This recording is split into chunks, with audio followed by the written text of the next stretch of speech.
Hi, you're watching Floyd Steinberg's YouTube channel. Now, have you ever improvised on your piano or your keyboard or your synthesizers and you had a really cool sequence going and then someone rang the doorbell or you had to answer the telephone only to return to your session realizing you've forgotten everything you just played? Then today's product, the JamCorder, might be something for you. You can think of this as a black box for your MIDI devices. It captures all the notes and MIDI commands you're playing on whatever device you're using. So if you think that's interesting, please join me in this video. Here we go.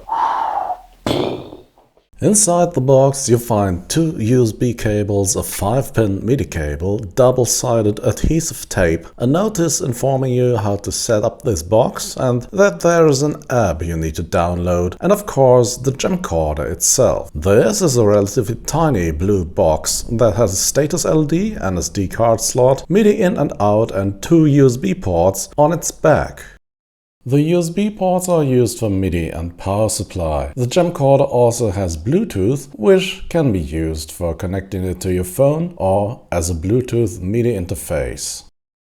In this example, I'll just stick it to the back of my montage amp, or wait, I'll rubber band it to the back of my montage amp to avoid that gooey, sticky mess that adhesive tape turns into after some months. Right. Now, the USB power cord goes into one of the montage's USB ports, montage MIDI out goes into the JamCorder MIDI in, and JamCorder MIDI out goes into my Akai MPC-1. Once I switch on the synthesizer, the JamCorder will wake up as well, emitting a short beep sound to signal it's there. Now let's set up the app. Just search for JamCorder in the App Store and go through the setup process, which is straightforward. Your phone will connect to the hardware by Bluetooth, so make sure that's turned on. Give your JamCorder a name and name yourself. You can also choose a profile image. Then run through some checks to verify notes are recorded, learn about bookmarking, and that's it. By default, JamCorder will record every MIDI event it receives and it will stop recording after 3 seconds of radio silence. MIDI events are timestamped, so you can export the actual length of your pauses if you want to. Let's capture some improvisations first before we take an in-depth look at the software.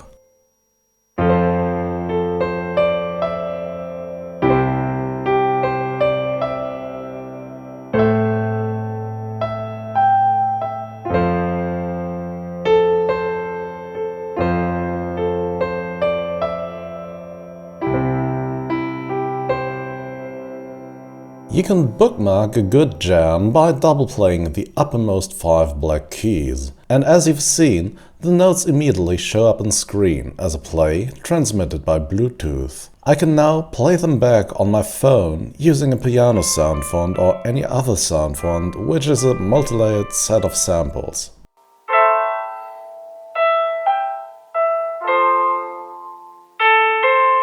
From the main screen, you can switch to a calendar view, selecting the date you played a certain jam on. Pressing the green button in the bottom left corner will switch the timeline to a more detailed view that also displays your bookmarks recorded previously. Using the export icon in the top right corner of the screen, you can select a time slice defining its start and end and then export it as a MIDI file for further use in your DAW.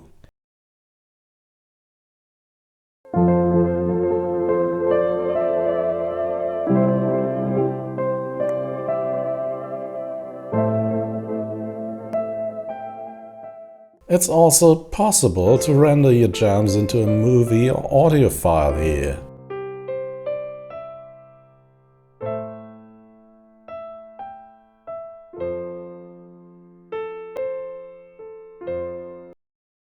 You can also play back MIDI directly from the app by tapping on the loudspeaker icon in the top right corner. Here you can set up the type of MIDI events that you want to be played back this way and the time format. You can also import and export the database as a whole. Also, you can set up your JamCorder hardware here, check the SD card, set up a Wi-Fi and Bluetooth MIDI connection. Connecting the JamCorder to your Wi-Fi network will grant you access to its web interface, where you can download your jams in MIDI format and change all the hardware settings. JamCorder will capture any MIDI event from any channel, so if it sits right at the end of your MIDI chain, it will happily record any instrument in your setup with all controller data and program changes. One thing I'd personally like to see in the future updates would be to have an option to route all MIDI input on the 5-pin port directly to the 5-pin MIDI output, which isn't possible at the moment. You can route USB MIDI and Bluetooth MIDI input to MIDI out, however. And that's what I have to say about the JamCorder at the moment. One more thing worth mentioning is that JamCorder has its own API or application programmer's interface, so you can write your own MIDI processing extensions, and there's support for creating fancy piano scrollers using graphics shaders. But from what I experienced, I can say that JamCorder absolutely achieves what it sets out to do, and that is recording all your MIDI while being almost invisible. So if your current master keyboard or MIDI setup does not have an endless recorder already, the $99 asking price for the JamCorder doesn't seem to be outrageous. You can get it from the developer's webpage, which is linked in this video's description.